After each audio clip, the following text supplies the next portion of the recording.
سیدنا علی رضی اللہ تعالی عنہ ایک سفر پر جا رہے تھے، امیر المومنین تھے، آدھی دنیا سے زیادہ رقبے پر ان کی حکومت تھی، دنیا کے سب سے طاقتور رولر اور حکمراں تھے۔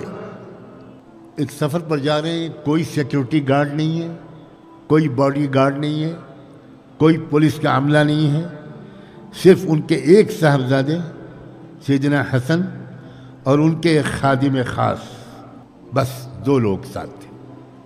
لمبے سفر کے بعد آرام کی ضرورت ہوئی کہ ایک جگہ مل گئی جہاں کچھ پیڑ درخت تھا، تو مشورہ یہ ہوا کہ تھوڑا یہیں آرام کر لیں۔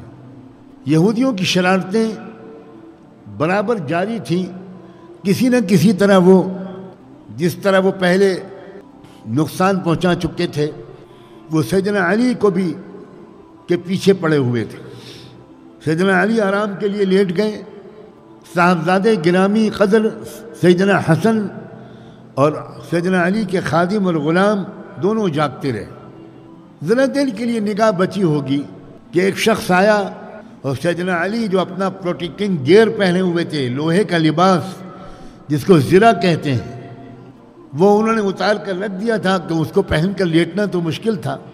نگاہ بچی اور وہ ایک شخص وہ لوہے کا لباس اور زرہ لے کر بھاگ گیا، تیز رفتار گھوڑے پر۔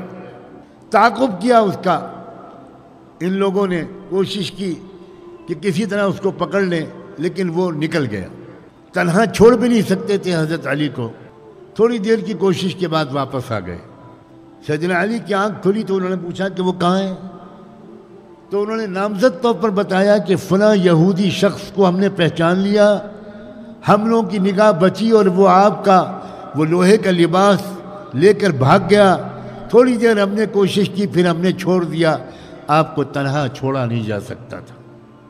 امیر المومنین تھے، 1 منٹ میں حکم جاری کر سکتے تھے کہ چاروں طرف تلاش کیا جائے اور اس شخص کو رنگے ہاتھوں پکڑ کر میرے سامنے پیش کیا جائے، لیکن یہ اسلامی طریقہ نہیں ہے۔ قانون اپنے ہاتھ میں لینا عام شہری کے لیے تو کیا جائز ہوگا، سب سے طاقتور حکمراں خلیفہ راشد امیر المومنین کے لیے بھی قانون اپنے ہاتھ میں لینا جائز نہیں تھا۔ جب سیدنا علی نے کیا کیا، عدالت میں مقدمہ دائر کیا، ایک کمپلینٹ درج کرائی۔ چیف جسٹس کون تھے؟ قاضی شریح، سیدنا علی کے شاگرد۔ سیدنا علی نے ان کو قانون پڑھوایا، سیدنا علی نے ان کو اصول فقہ پڑھائی، اصول قضاء پڑھائی، اور ان کو پھر چیف جسٹس کے عہدے پر نامزد کیا۔ ان کی عدالت میں مقدمہ دائر کیا گیا، کیونکہ ان کو یقین تھا کہ قاضی شریح قانون کے مطابق فیصلہ کریں گے، وہ اس سے متاثر نہیں ہوں گے کہ یہ شکایت امیر المومنین کی طرف سے آئی ہے۔ مقدمے کی کارروائی شروع ہوئی، دونوں فریقوں کو طلب کر لیا گیا، سیدنا علی بھی حاضر ہوئے اور وہ یہودی شخص اس کو بھی عدالت میں بلایا گیا۔ اسلامی قانون کے مطابق عدالتی کارروائی میں اپنے دعوے اور شکایت کا ثبوت پیش کرنا یہ مدعی کے ذمہ ہوتا ہے۔ البینۃ علی من ادعی۔ چنانچہ قاضی نے حضرت علی سے پوچھا، آپ کے پاس یا ابا الحسن کیا ثبوت ہیں؟ کوئی گواہ موجود ہے جس کو پیش کر کے آپ ثابت کر سکیں کہ یہی شخص ہے ملزم، اسی نے آپ کی وہ چیز چرائی ہے؟ حضرت علی نے جواب دیا، میرے ساتھ یہ دونوں لوگ سفر میں تھے، انہوں نے دیکھا ہے، میں انہی کو گواہ کے طور پر پیش کر سکتا ہوں۔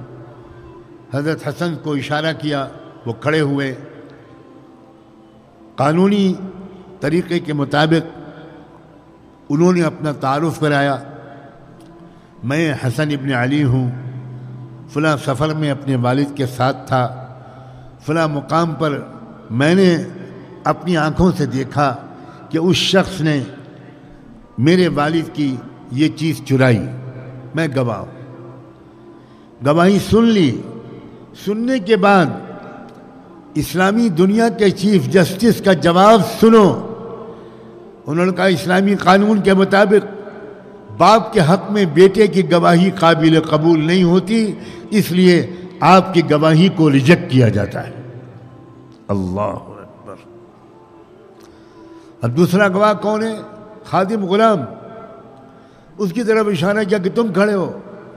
وہ کھڑے ہوئے، اپنا تعارف کرایا اور پوری تفصیلی چشمدید گواہی دی۔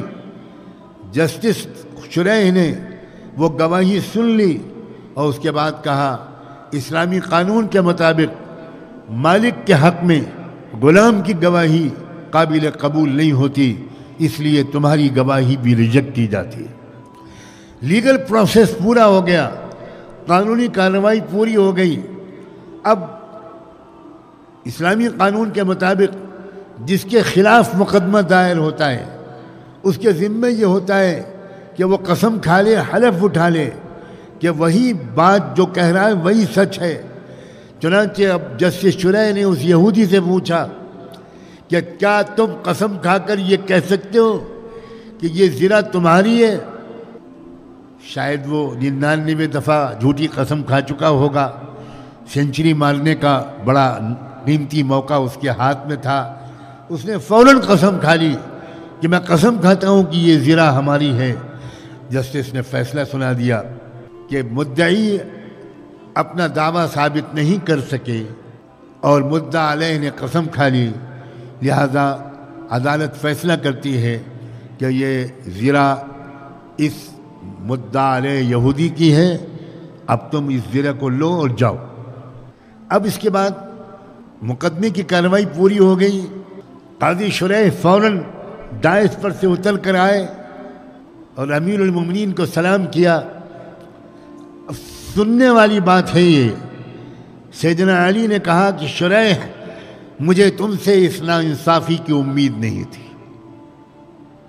حضرت شریح ڈر گئے۔ امیر المومنین، میں نے آپ کی بات کو جھٹلایا ہے، میں نے ناانصافی کیسے کی ہے؟ جو آپ نے مجھے سکھایا اسی اسلامی قانون کے مطابق میں نے فیصلہ صادر کیا۔ میرا دل گواہی دے رہا تھا کہ وہ جھوٹا ہے اور آپ سچے ہیں، لیکن قانون دل کے کہنے کے مطابق فیصلہ کرنے کی اجازت نہیں دیتا۔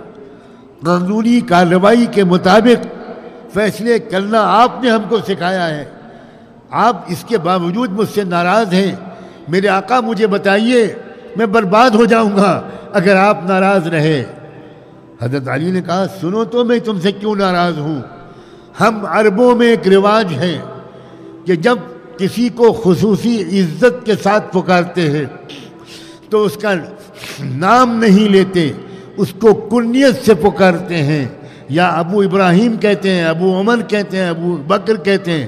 تم نے مجھ سے نہ مجھے یا علی کہا، نہ مجھے یا امیر المومنین کہا، تم نے مجھے یا ابو الحسن کہا۔ اس کا مطلب ہے کہ تم نے مجھے زیادہ عزت دی اور مقدمے کی دوسری پارٹی کو کم عزت دی۔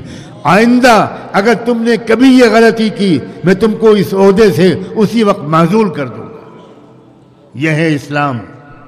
اس اسلام کی ضرورت ہے بھارت کو، اس اسلام کی ضرورت ہے امریکہ کو، اس اسلام کی ضرورت ہے چائنا کو، اس اسلام کی ضرورت ہے رشیا کو۔ اس اسلام سے کام نہیں چلے گا جو میرے اور تمہارے پاس ہے۔ قرآن والا اسلام کی طرف آؤ، محمد الرسول اللہ والے اسلام کی طرف آؤ، صحابہ اور صحابیات والے اسلام کی طرف آؤ، تابعین و تابعیات والے اسلام کی طرف آؤ، خیر القرون والے اسلام کی طرف آؤ۔